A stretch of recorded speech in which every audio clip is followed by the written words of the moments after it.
I'm also again the chief of Grand County EMS. Uh, Full disclosure, end of day topic also covered a lot of what I was going to talk about today. So I spent a little bit of last night re-strategizing. We'll very briefly talk about the financial piece, but my piece was supposed to be all benchmarking, KPI, stuff like that. So I made it more of a global presentation. So basically, we're all really good at saying that when we wake up in the morning, we come in and we do a good job and everything's fine. But um, if we're not measuring that and we're not specifically measuring ourselves against other people, the reality of the dumpster fire, this is fine, really becomes the truth. The nice thing about this particular dumpster fire is he does look very happy. He's very content with being a dumpster fire, and to some extent, that's probably there are definitely those days. Um, my disclaimer, my disclosure, I am not an expert in anything. I am really just three raccoons in a trench coat pretending that I know what I'm doing, trying to do a good job every day. Um, Speaking of threats to AI that Brandon's going to talk about here in a little bit, I used AI to generate that. I described what I look like, and this is what it presented to me. So,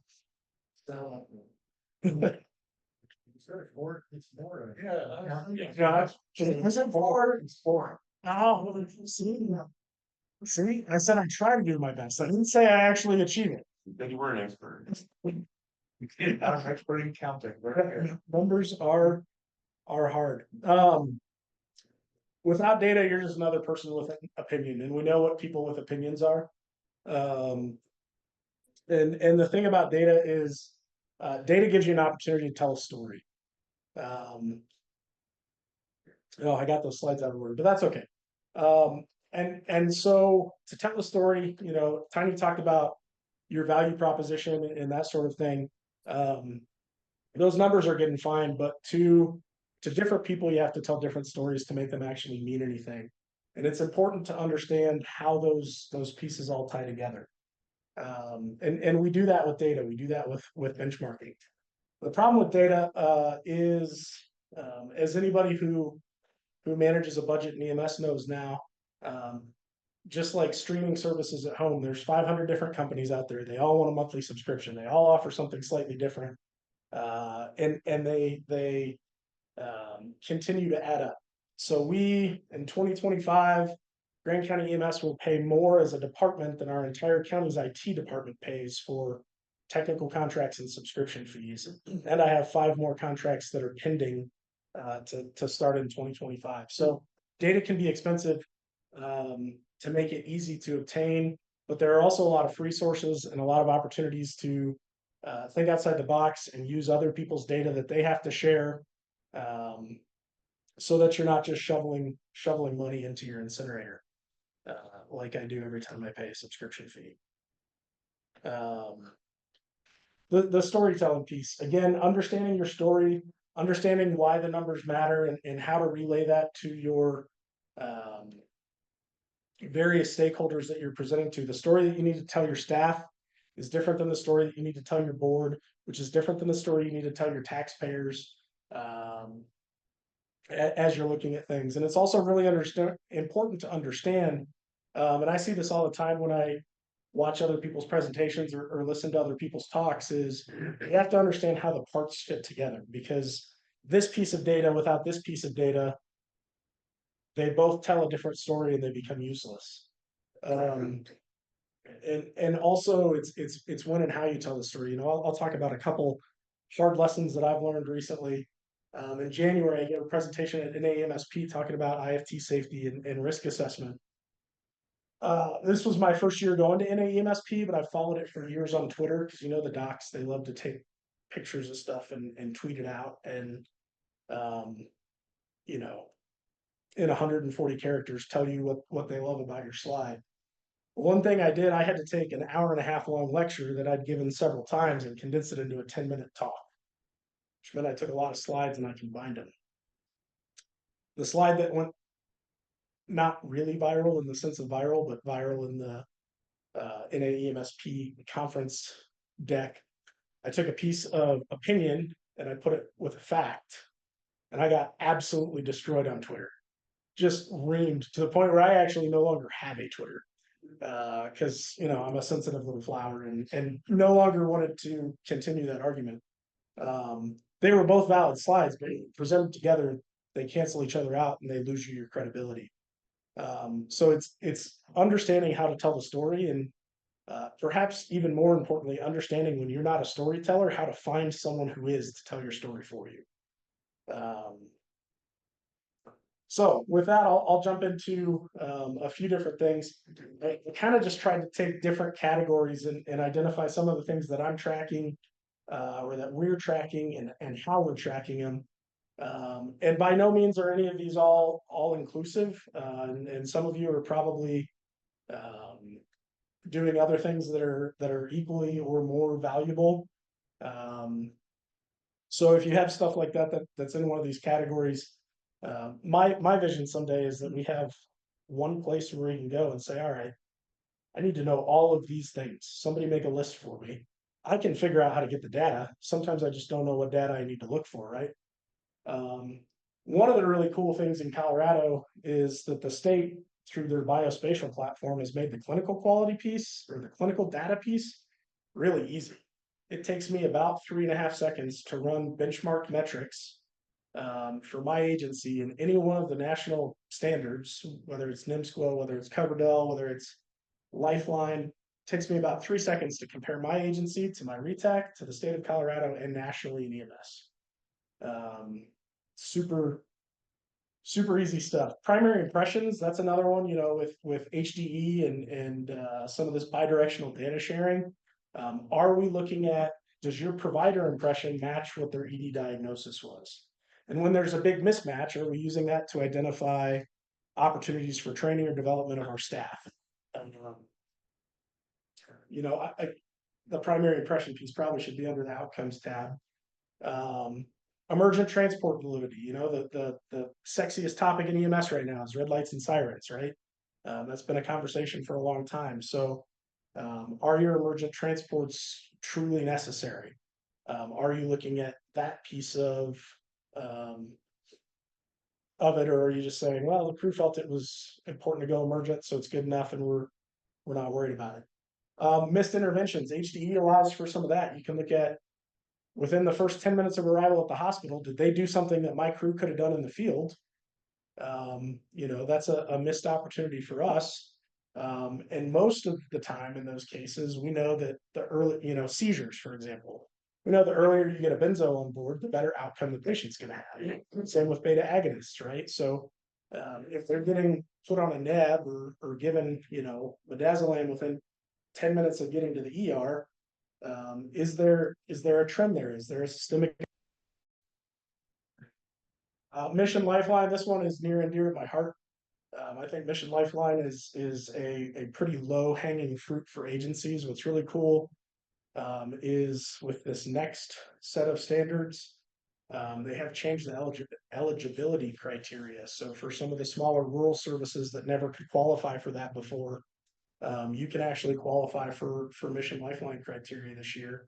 And when you combine that with biospatial, what used to take hours, if not days of data crunching, you can have done in 5 minutes. CPR quality, Zoll has some really good feedback there. Are you doing feedback reports for your crews? Physio has not quite as robust, but also some good CPR feedback stuff. Pediatric dosing accuracy, that's a huge thing, pretty easy to track.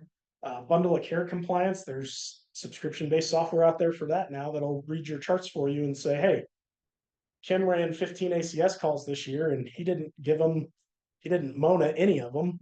Maybe we need to follow up, there. Dispatch accuracy, there was a conversation at dinner last night that our dispatchers are 100% perfect all the time. They get it right, and we don't have to worry about that, thankfully, right? Cause of death and death rates, again, we talked about, we have the highest non-medical death rate in the state of Colorado. It's not exactly a metric I want to stand up here and tout that we're leading at. And that's not necessarily directly related. We don't control our volumes, right? But knowing things like that. What's killing people in our community? How can we address efforts as a system to hopefully reverse that trend? Um, Here's just a snapshot. I pulled this from Biospatial. This is data that I use. Pediatrics O3B. It's an M-school measure. EMS responses from a 911 request for a patient less than 18 who received a weight-based medication and had their weight documented, or their Broslow color documented during the EMS response. Thankfully, across the country, we're doing really good at that. But you can see right here, I have my agency's data from quarters 1, 2, and 3, and it's benchmarked against the state of Colorado, the Foothills RETAC, and then nationally, which there's an asterisk there. It's only agencies that are using Biospatial. What's really cool is see the EMTS branch, right? They're a Biospatial user. You can get access to that system for free. And while the numbers for the national, I don't know how many national users of Biospatial there really are, but I do know that 100% of transporting EMS agencies in the state of Colorado are represented on this. And so I can effectively see here. Now, I picked one that through a locked rule, we have 100% compliance. You can't close a chart without putting a weight in on a patient system. I also have some of these that I'm not going to put up here where we're maybe not performing so well against this thing. But prior to looking at this, that was one of the things. Oh, we don't need to worry about it. We're doing great at that. Everybody comes in, they do their best every day. That's good enough. Well, now I know where we're falling short, right? I know, maybe we're not getting 12 leads on syncopal patients in a manner that's consistent with our benchmarking folks. So now I know where I can direct some education. I can actually have a return on value or return on investment there. My thought here, let's see.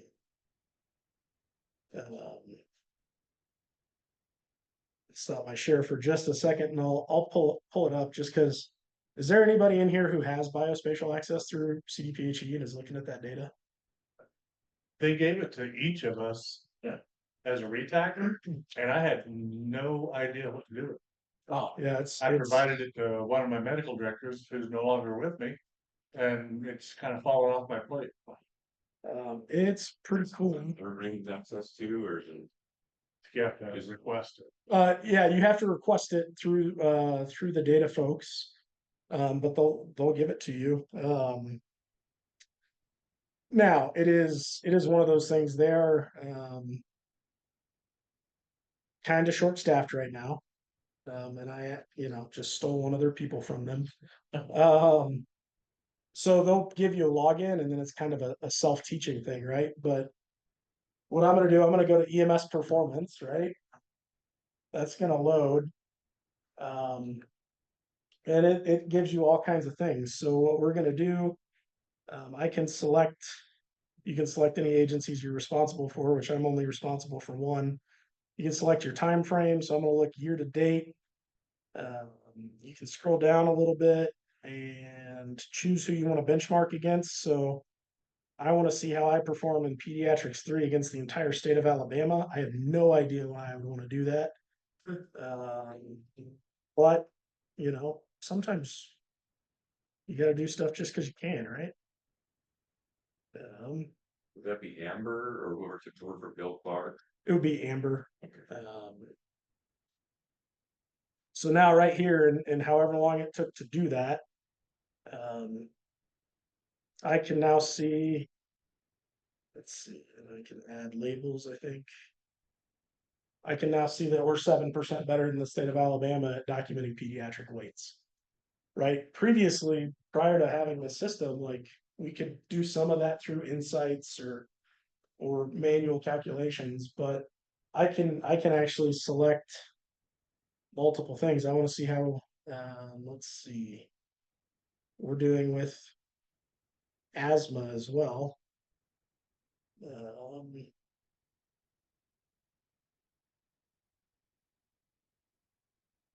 And I can see we're giving beta agonists a whole lot more than the state of Alabama or whoever you want to choose to benchmark.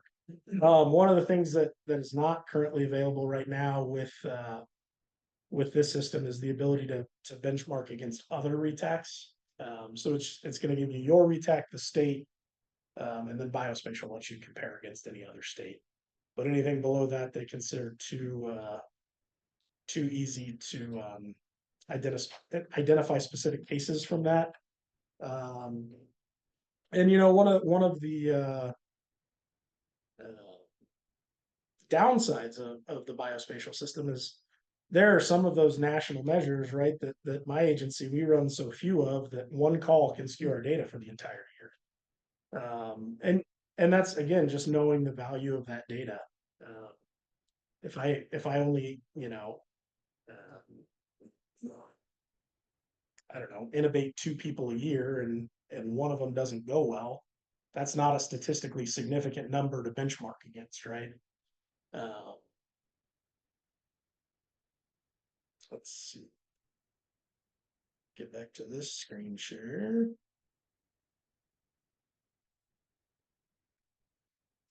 So we have some operational measures that we benchmark too, you know, shoot and response times, in versus out of district responses. We're a countywide service, but we have 4, well, in 2 weeks, we'll have 5 different districts. So how often are we responding into this district from this district? You know, do I need to reevaluate my resource utilization? Transport percentage, right? With our skewed reimbursement model, I want to know how many people we're transporting, because those are the only people I get paid for. Scene times, understanding that, you know, scene times, the controversial is the wrong word for that right now, but right, there was just a large joint agency position statement on scene times and response times, you know, looking at those pieces. Red lights and sirens, both response and return. Time to locked. So how long is it taking my crews to write their reports? The state requires that we have them submitted within 48 hours. Are we doing that? You know, our agency requires it to be done in 24. I just ran those numbers at lunch. They're 17. So we're doing okay there, right? But not very long ago, we were at 56 hours. So we weren't complying with our policy or the state rule. And if you don't measure that, you don't know. Offload times, how long is it taking to turn around in your hospital? You know, that's a big problem in other areas. I don't know if we're seeing a lot of that in Colorado, but you know, California, that's the hottest topic for them every day. Unit hour utilization, time on task, you know, those are both not the perfect numbers. There are certainly downsides to both of them. Time on task, depending on how your CAD system works, depending on those things, that's a really hard number to measure. And how I measure time on task may be different than how Tim measures time on task. You know, so there are definitely limitations to that. How often are you using mutual aid?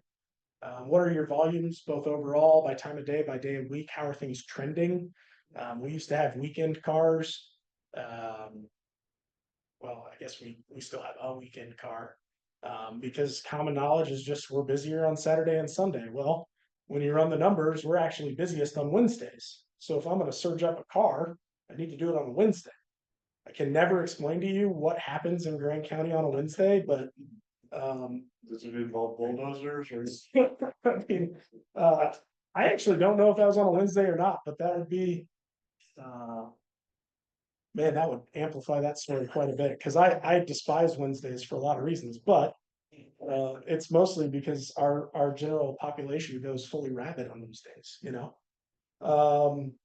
Downtime, how often do crews have downtime? You know, and that one can be hard to measure too, because between, you know, it's really easy to log into the system and see UHU, and that shows our transport volume. Well, let's talk about training time. Let's talk about inspections. Let's talk about fire alarms. Let's talk about, you know, the time it takes to do chores. You know, maybe on Tuesdays in your shop, you have to wax the floor, right? Like that's productive time that's causing fatigue. How do we measure those sort of things? Looking at how often we get down to status 0, status 1, other operational benchmarks. Most of these through our charting systems today, you can get most of these numbers fairly easily. Some of those, the time on task one gets a little bit tricky. Downtime is probably the hardest one on this list to figure out, because if you truly want to measure that accurately, you're asking people to do more documentation, which is every EMS provider's favorite part of the job, right? And do they really want to be accurate and let you know how much downtime? Well, and there's value there too. Fleet, we're looking at vehicle downtime, we're looking at preventative maintenance compliance, are we? You know, we have a 4,000 mile service interval, how often are we getting our trucks in on a 4,000 mile service interval? What's our cost per mile? I have a 2003 ambulance, it's still in service at my shop. It's my cheapest cost per mile vehicle. It's a beautiful 7.3 Ford. I don't ever want to get rid of it. Unfortunately, if something does happen to it, there are no longer parts available. I do have a leak in the air conditioning system in that truck. I can't get the pieces, so we're gonna have to fabricate that. But it is my lowest cost per mile unit, so you know, it's important to know that. Why am I getting rid of a 2020 versus a 2003, right? And I need to be able to tell that story with facts and data. Utilization rate. How often am I utilizing all the vehicles in my fleet, right? When I came to my service, we had an absurd number of vehicles. And many of them had a 0% utilization rate. If you have a vehicle in your fleet that you're not using, get rid of it. You know, we dropped our insurance costs significantly by selling a bunch of vehicles. Just by looking at utilization rates. Next year, we're replacing 3 vehicles and combining them into 1. Know those things. I realize most people probably don't have that problem. Most people are like, shit, I don't have enough trucks, right? But that number is going to tell you that as well. Age, mileage, hours, tire and brake intervals. I know in our trucks, because they're big, that we're going to get about 27,000 miles out of a set of tires. And so I know based on how many miles I drive in a year, how many sets of tires I need to budget for, right? Looking at crash rates, both injury and non-injury, right? How often are we backing into the side of our bay? Hopefully it's more often than it should be for all of you as well, or maybe we're alone in that, but you know, the number of times we've had to fix paint scuffs or get rid of rub rails, you know, can I save money by knocking that bay door out by 2 feet? I can't. So we're gonna keep scuffing rub rails. Reliability and breakdowns, and then inspection frequency, which now is gonna be, you know, every couple years thanks to ground ambulance licensing, but yes, sir. Do you have the vehicle monitoring system that the state requires and all that? And do you monitor, but do you watch it? In the one truck that it is required in, we have it. Because that was a granted ambulance. Yes. That is a new ambulance. It's only run like 3 calls. It is certainly installed. It works, it beeps, it talks. I have no idea how to look at the data. But that is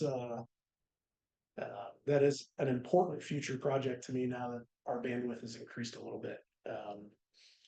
Because some of those fleet metrics can tell you good stuff too, right? Can my brake interval, can I increase that by teaching my crews how to use downshifting to come down Floyd Hill? Probably so. You know, and some of those fleet metrics, frankly, they're terrifying what they can tell you. And I think there's some value in that, but again, added cost. Because they need to recoup the cost of the cellular modem, and most of the ones that I've researched, right, like we have cradle points in all of our trucks. None of those systems are designed to work with a cradle point, so they all come with their own LTE modem. So you got to pay for that. Looking at those sort of things. Safety, you know, safety is a big one for me. How are we looking at measuring fatigue? You know, I'll be the first one to tell you we've done. Sarah Weatherhead and I have knocked down every door we can on fatigue. There is no magic bullet to say, Kim, take this survey that'll tell me objectively how fatigued you are right now. That doesn't exist right now. There's ways to manipulate every one of those tools, which effectively makes all of them subjective. Looking at crew rest, are my crews getting enough rest to continue to be on 48-hour shifts? That's one that's really important to me because I'm going to have 0 staff if I don't have a 48-hour shift model. Nobody can afford to live within 90 miles of my community. So nobody's gonna come up for less than 2 days at a time. So I need to make sure that I'm operationally getting them the rest that they need to sustain that schedule. Looking at injury rate, both or all the type of injuries, the total number of injuries, and how many days you're losing. How often are you doing safety timeouts? How is that number trending with time? That should probably be a fairly stable number if you have a fairly stable operation, but you can also identify some problems there. Oh, I have, I had 7 safety timeouts last month. They were all on A shift at station 2. Maybe we need to dive into that a little bit more. Crash rates, again, fleet downtime and injury. I know right now, if I have a crash that sends a truck to a body shop, I'm gonna be without that truck for about 9 months. That's gonna cost significant operational difficulties. Make sure you're keeping your pulse on that. Fatigue assessments and fatigue training. Fatigue training is probably one that we're pretty bad about doing. This is high on my priority list to get better at. Our crews in our slow station need to have training on sleep inertia, right? You would think, oh, they've run the least amount of calls, so they're the least tired. Well, if they fell asleep watching Judge Judy and then slept for 9 hours during the day, they're essentially more exhausted than my crew that's been up all night but slept for 8 hours the day before, right? So we need to train our crews how to manage their fatigue in safe and sustainable ways. Ground transport risk assessments. Again, thankfully the needle's moving on this in the state of Colorado. We're moving towards hopefully having something as objective as possible that's as widely used as possible to make it as defensible as possible. Driver training hours. How often are you training your folks? Your single greatest liability as an EMS administrator is the operation of the vehicles that you have. How often are we training people on how to effectively and safely operate those vehicles? Driver events and driver score. Again, that requires that fleet monitoring device. Grand County is the first agency I've worked at that hasn't had that in every one of their vehicles, and I don't have an objective score of how bad my driving is. I learned how to drive in Chicagoland. My score based on speed alone is bad. All right. But there are systems out there that'll do it, and some are, it's like walking onto a used car lot, right? You can buy some that are top of the line, Lamborghinis, and you can buy some Ford Pinto driver monitoring systems. Medical errors, and then you can subset those medical errors. Is it a protocol deviation? Is it a fatigue thing? Is it an equipment thing? They were trying to give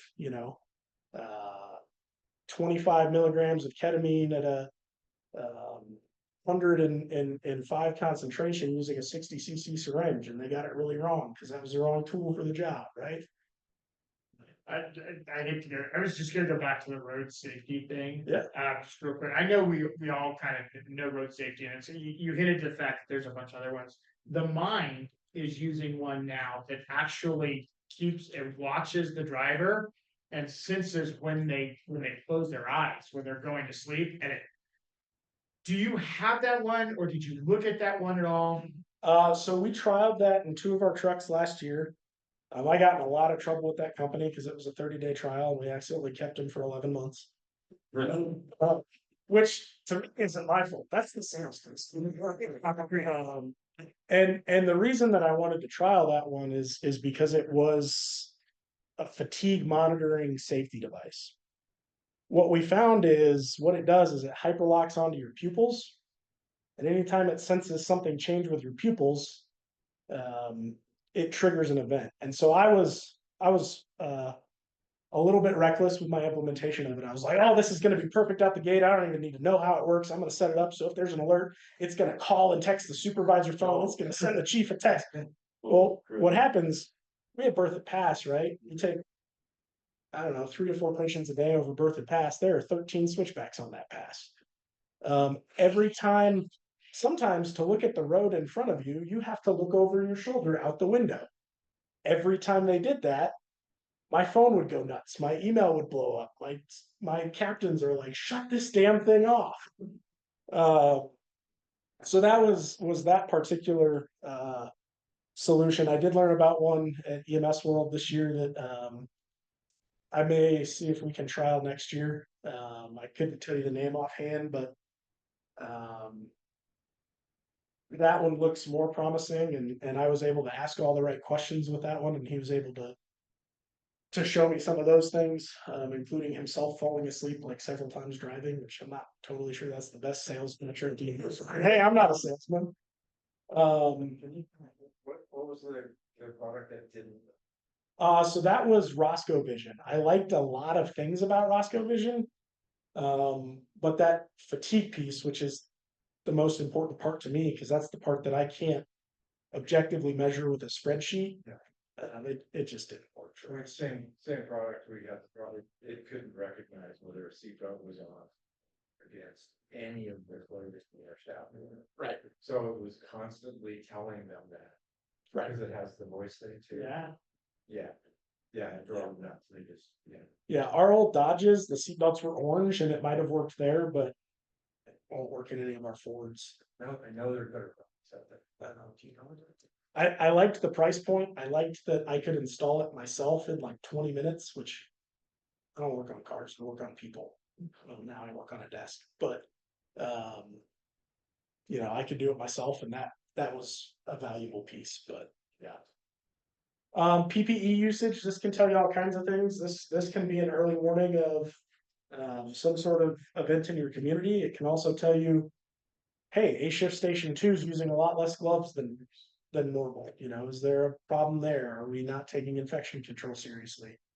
I'm assuming that most of you were caught with your pants down with COVID and knowing your burn rates, right? Like the day came that we all needed to know what our burn rate was, and most of us were like, shit, hey Google, what's a burn rate? Figuring out stuff like that now in the normal world is going to help us, on the day when we really hope we don't need it. And then what kind of violence mitigation are we doing? We know that society is getting angry. We know that society is more violent. We know that situations that we're encountering in the field every day are growing more volatile. What are we doing to effectively manage those before we get to the call? I can name 3 people in my community right now who I am deeply concerned we're going to have a catastrophic outcome for. So what am I doing today to try to prevent that so that we're not the next agency on the front page of, I don't even know where people live for news anymore. Yes, sir. Are you monitoring your supplies burn now, We such as IV bags maybe? we are. We have the Vendivation system, the little snack machine that dispenses supplies. So it does. If you do all of the back end work to manage that system the way you're supposed to manage it, it'll do that. Problem is, I have a captain who works on shift who manages all of that. That captain is approaching burnout at a level where I need to cut some things. And with that particular system, if you have 3 or 4 people in there messing with inventory numbers and stuff like that, it gets real messy real quick. So full disclosure, just because of ease of use, we're probably gonna abandon that for a little while. There are probably better systems out there, but the cost of those machines was really expensive, so we're stuck for a little.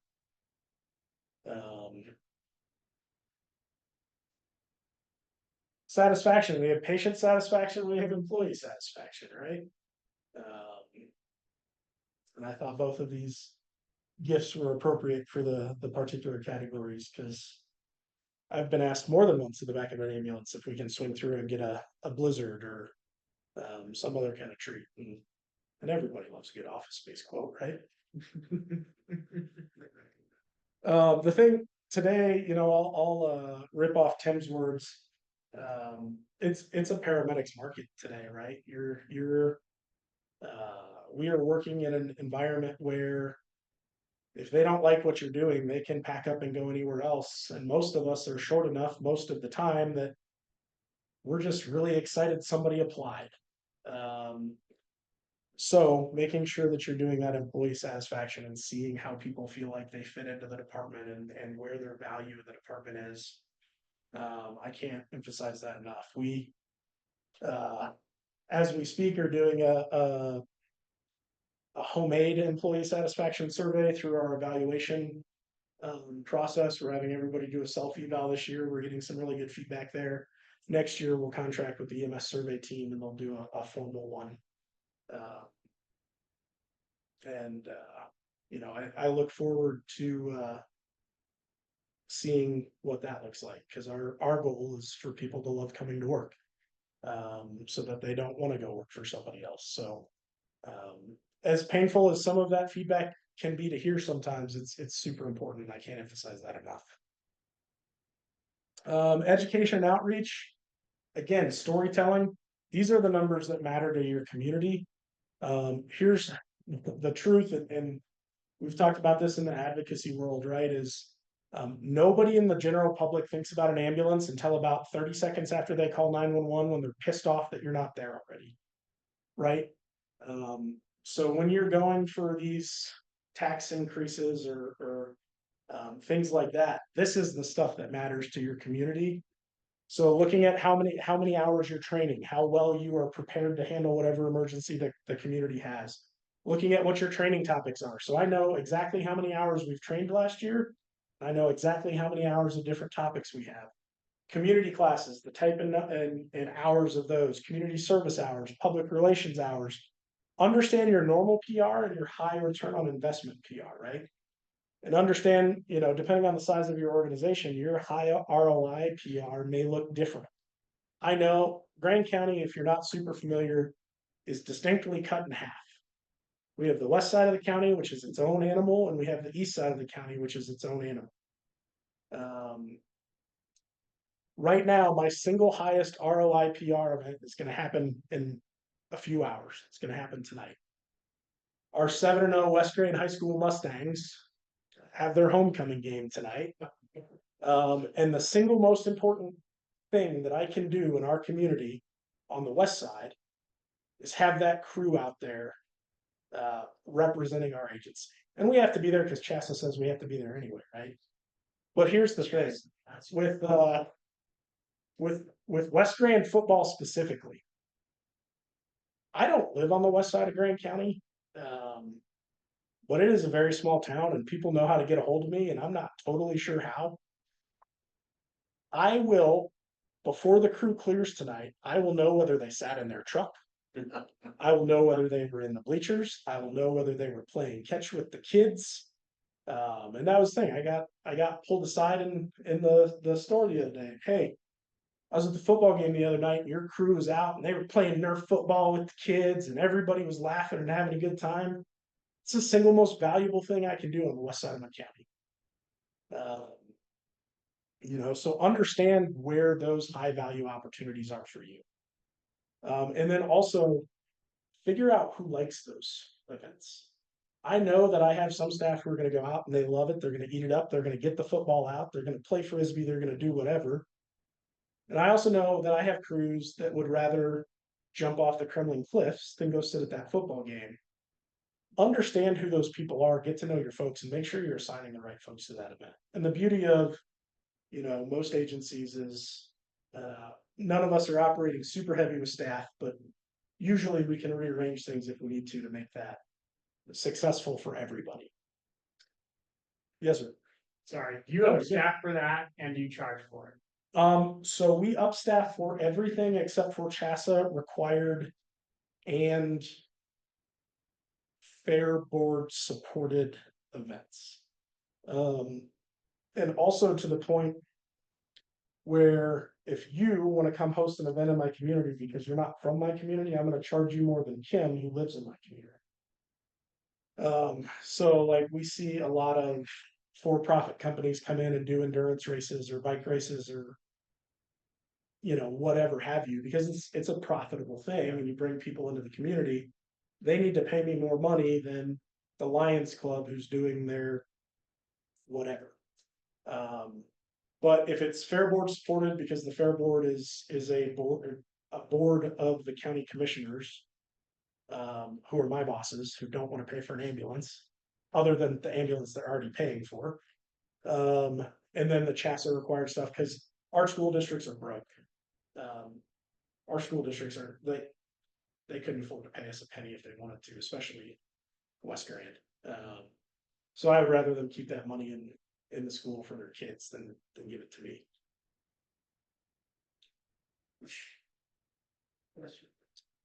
And so this is just a little bit of storytelling from our annual report last year. So I know that we did 104 community events that our crews attended. There's an asterisk there because I know we did a lot more, but those are the ones that we remembered to put on the log. You know, the fire departments have this figured out, their record software. You go and you put all that shit in, it'll spit out a report for you. Our EMS records management systems are abysmal at that, right? So we're tracking community events on an Excel spreadsheet. We did 29 rodeo coverage events countywide. I enjoy the rodeos because they generate us some revenue. 14 high school sporting events, you know, I lost money at all those, but and I guess I didn't answer the second part of your question. I upstaff for everything but high school sporting events, just because I can't recoup that revenue. One that should probably be on there is we did 14 high school sporting events and probably like 56 high school send-off parades for like playoffs games. I think we have the highest parade percentage per capita in probably the Western Hemisphere. I know that we did 228 community members certified on CPR AED over 31 classes.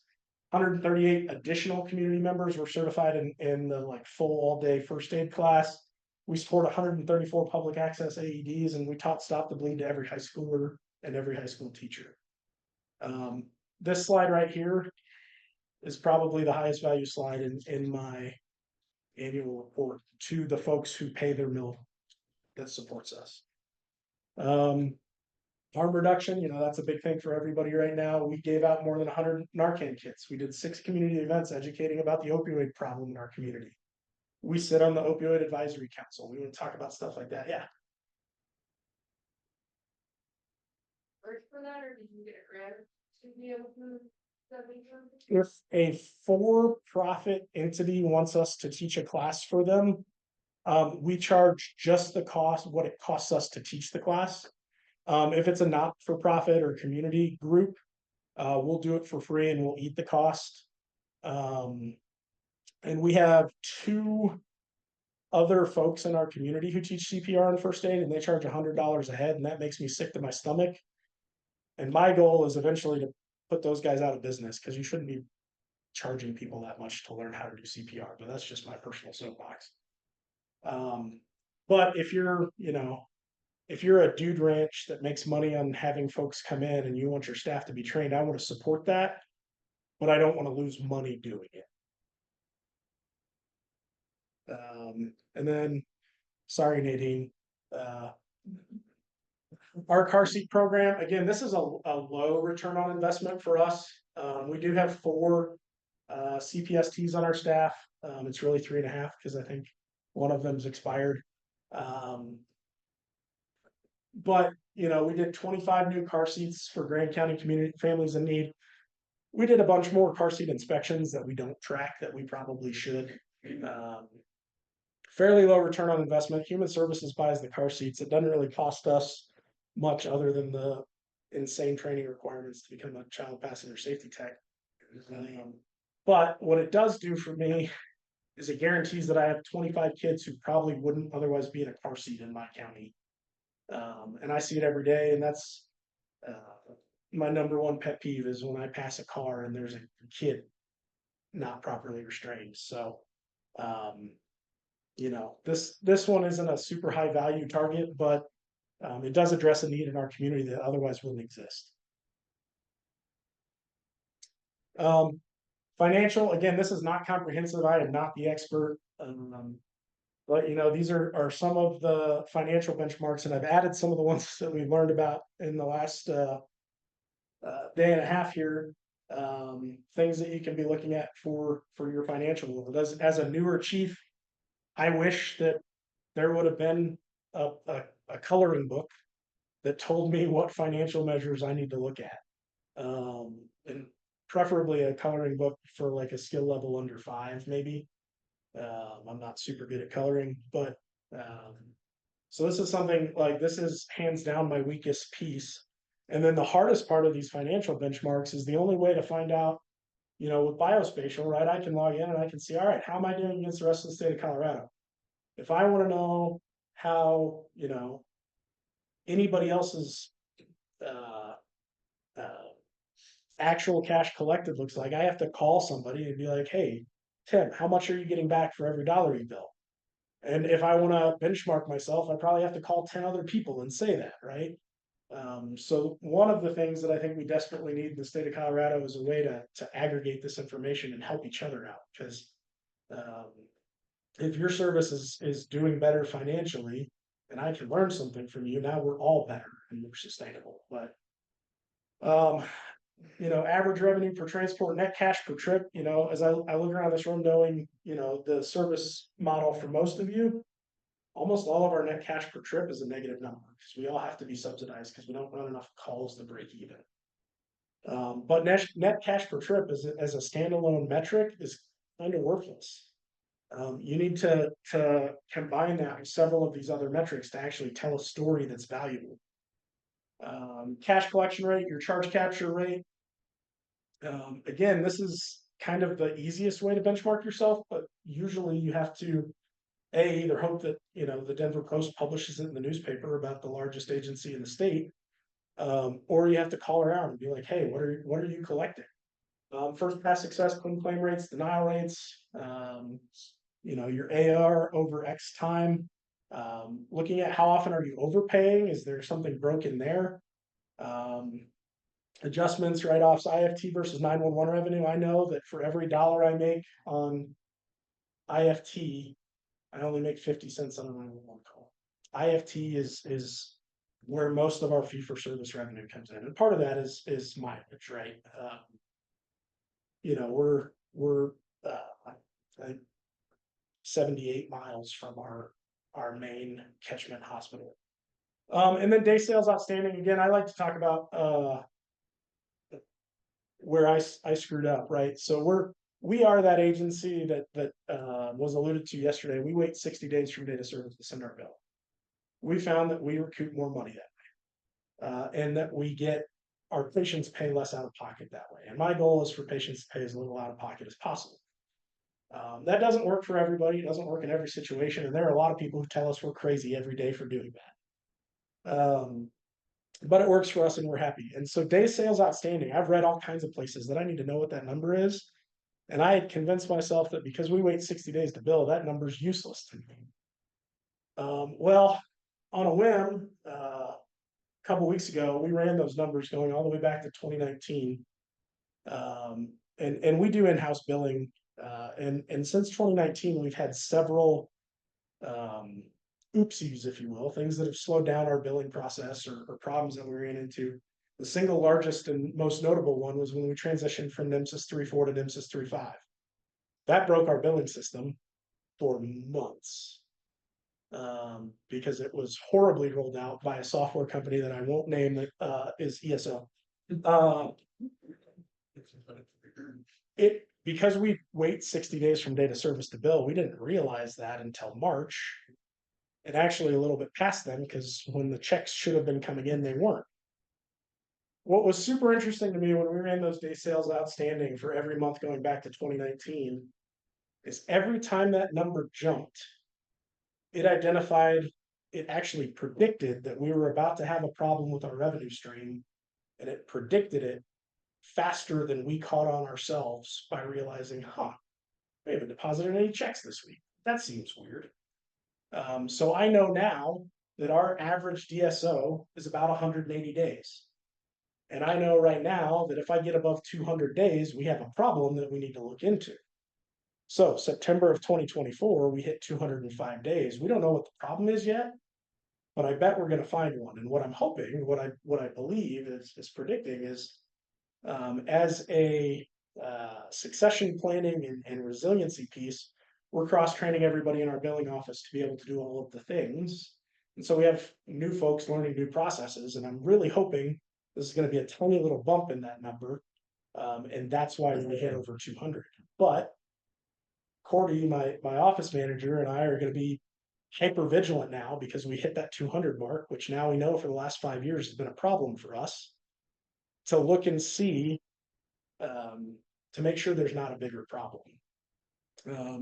Our TriZetto password expired, and the hey, change your password email went to somebody who was no longer with our department. That affected our ability to bill. On our side, everything looked beautiful. But they were all getting rejected because the password was wrong, right? The DSO number actually predicted that about a month and a half before we realized what had happened. So I wish I knew that sooner, right?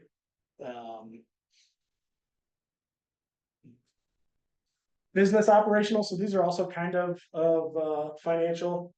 So cost per call or trip, cost per unit hour, how much it costs you per year to run an ambulance. So when the town of East Dump Truck wants another ambulance, you need to be able to tell them how much that ambulance is going to cost you. What's your break-even cost for that ambulance? You know, I know at my 2 jobs ago, I know that it took about 605 calls a year for an ambulance to justify its existence. And that was only in our rural market because mileage made up for that. In our urban market, it was probably double that. But know what that number is. Understanding full well that most of us are never going to reach that number, you should still have an idea of what that looks like. Looking at your unit hour metrics, both expected and actual, and then your utilization during them, and then that standby special event coverage. You know, those numbers are really valuable to your community. I have, you know, taxpayers in our community ask me, hey, we approved your mill levy increase in 2022 to have 5 ambulances on the street, 24 hours a day, 365 days a year. How often are you doing that? So we know those numbers. Yeah, and then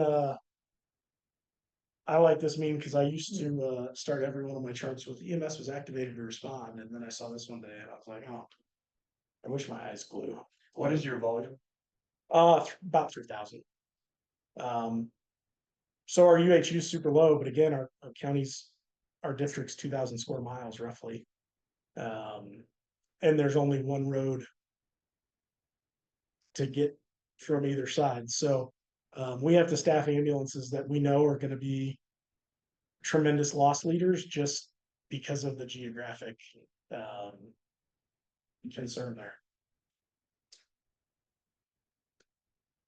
And then Bill has one of the things talking about shared data. So Bill Clark in his free time one day decided he wanted to know what everybody charged, but you can't go around and ask other people what they charge because that can be considered price fixing. But if somebody were to build a dashboard using publicly available information, that's different. Oh, hang on, I have to reshare. Now, the downside to this is it's publicly available information. So for the last available data is for 2022.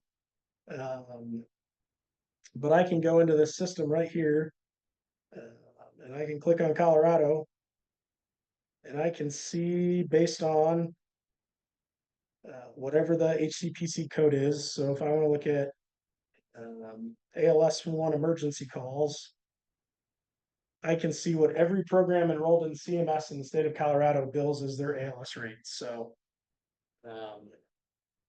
you know, 1590 here, 1734 here, you know, and you can kind of see where are we at. And then there's some logic built in. So we have the red services are more expensive. The darker green you are, the cheaper you are comparatively. And then you can come in and click in here and sort of see kind of where your average is. And that's as you're looking at reimbursement rates and stuff like that, that's kind of a neat little tool that I want to share with folks. But it's also you know, figuring out ways to do more of this open source data so that we can get information that we've not had before. Can certainly be valuable. Um,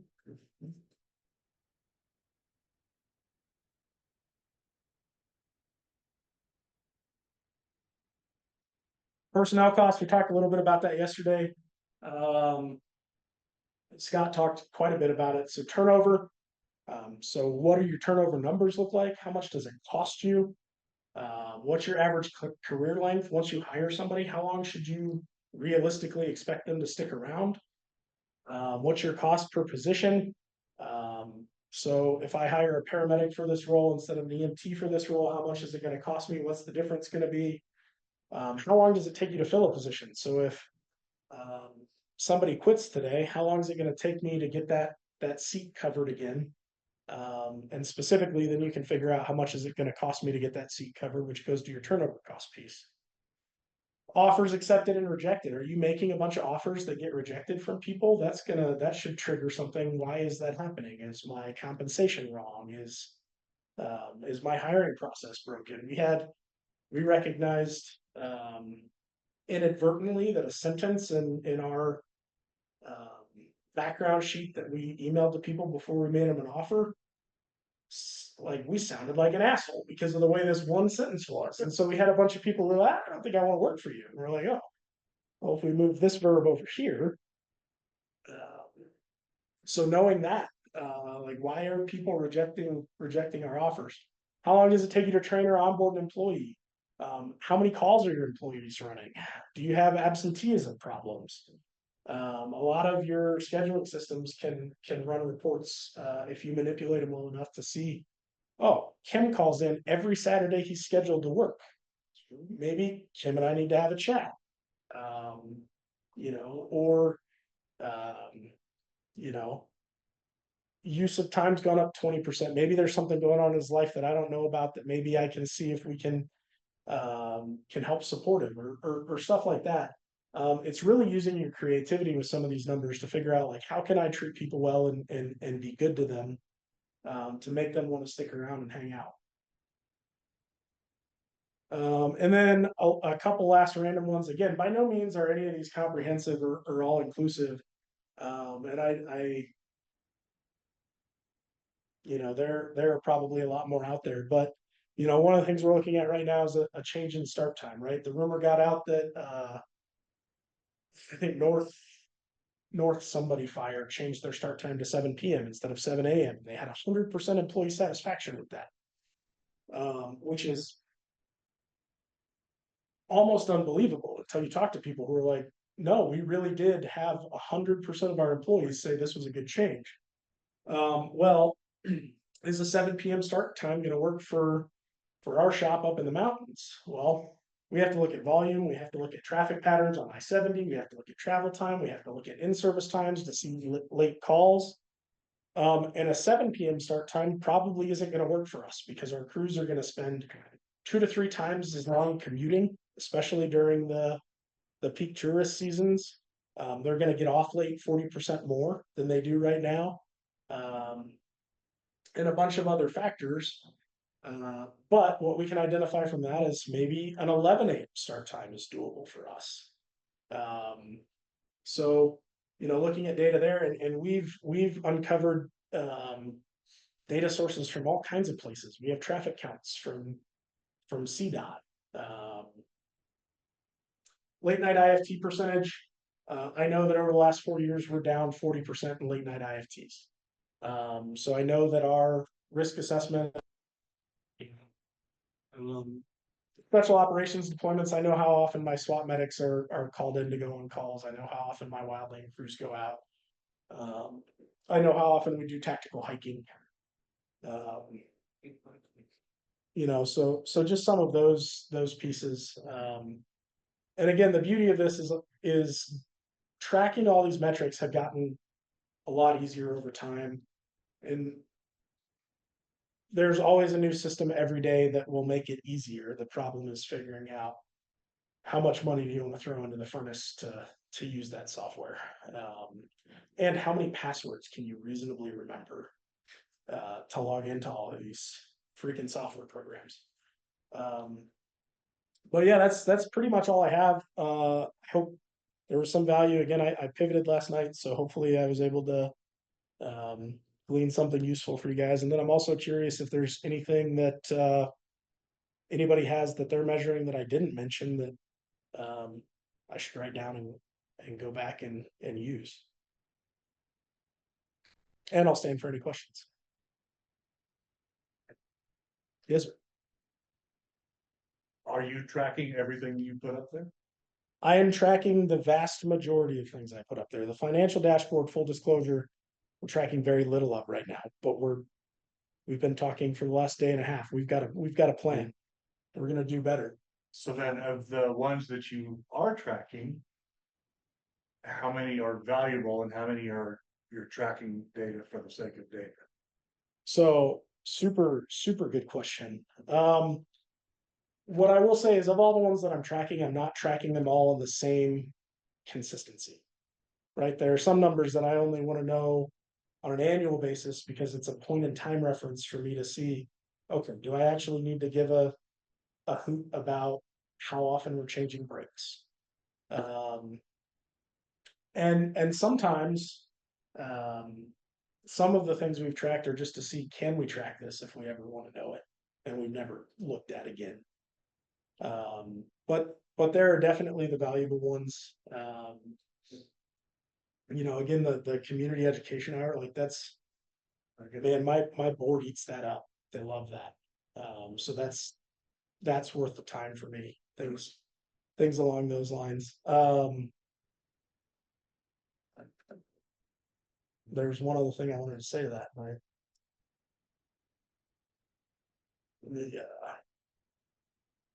Look, I think I put it in the notes.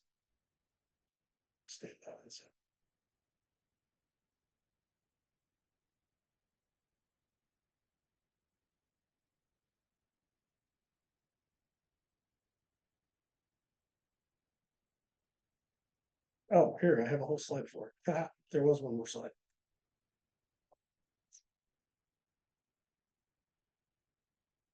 So this, I think, is another important lesson for folks to know is when you're tracking data, when you're tracking metrics and you're benchmarking, don't use that data just to get pissed off about your data and see how bad you're doing. That is a super easy rabbit hole to fall down. Some of my most valuable data and some of the things that I need to be better at as a leader, because of who I am as a person, I look at a number, I'm like, we're doing really good at that. I don't care anymore and I move on. No, we're doing really good at that. I should care a lot and I should make sure that everybody knows that we're doing a really good job at that and they feel the value in the work that they're doing at that. So if you're using metrics, if you're using data, if you're telling stories, make sure you don't get sucked into that loop of just beating people down with data, especially those clinical and operational benchmarks. It's super easy to do that and not even realize that it's happening. Hey, your shoot times have got to get better, Scott. Well, what are the other things that you're doing well? How do I not just constantly shit on you and make you feel bad for where you can improve?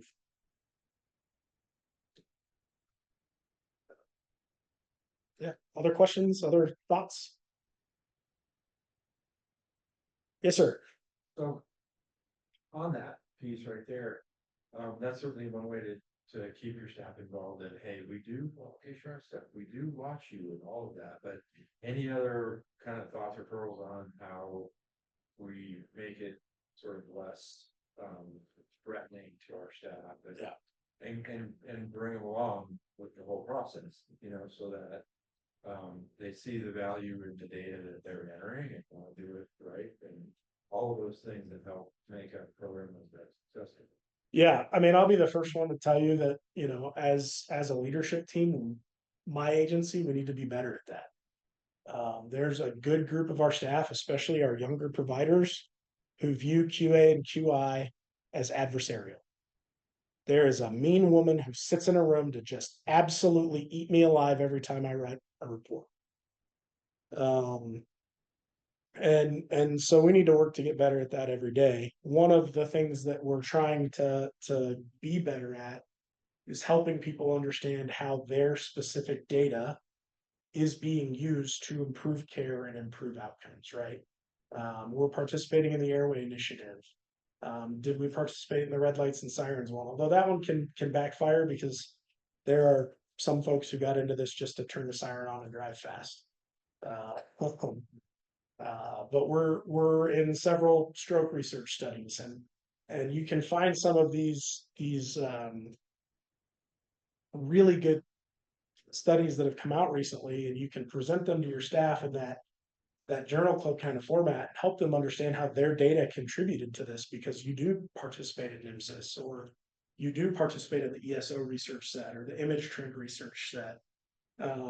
You can also take controversial studies and trigger to folks competitive sides, right? So Dr. Redliner really published a study this year that said the quality of care in rural communities in America from EMS personnel sucks. Rural EMS providers are awful and they're harming patients, right? That was the crux of that study. Well, goddamn, I'm offended by that. I think our crews come in and they work really hard every day to train and perform and make positive differences for patients that are based on evidence-based medicine. But what I can then do is I can be like, hey guys, this metric, right? Oh, I'll give you our stroke alert benchmark is terrible, absolutely terrible. We have a critical access hospital that receives all our patients. They respond to a stroke alert the same way they respond to an ingrown toenail. There's going to be 5 people that meet you in the room when you roll in the door. So it doesn't matter to them that they enter that they call a stroke alert priority. Well, now what we can say is, because we're not doing that, that's skewing data on the rural side of things, which allows studies like this to jump to conclusions that might not be true. And so here's how we can do better to help the more global system. There's probably also a lot more and arguably better ways to do that, but it's kind of the approach that I'm taking, and I'll let you know how it works in a year or so.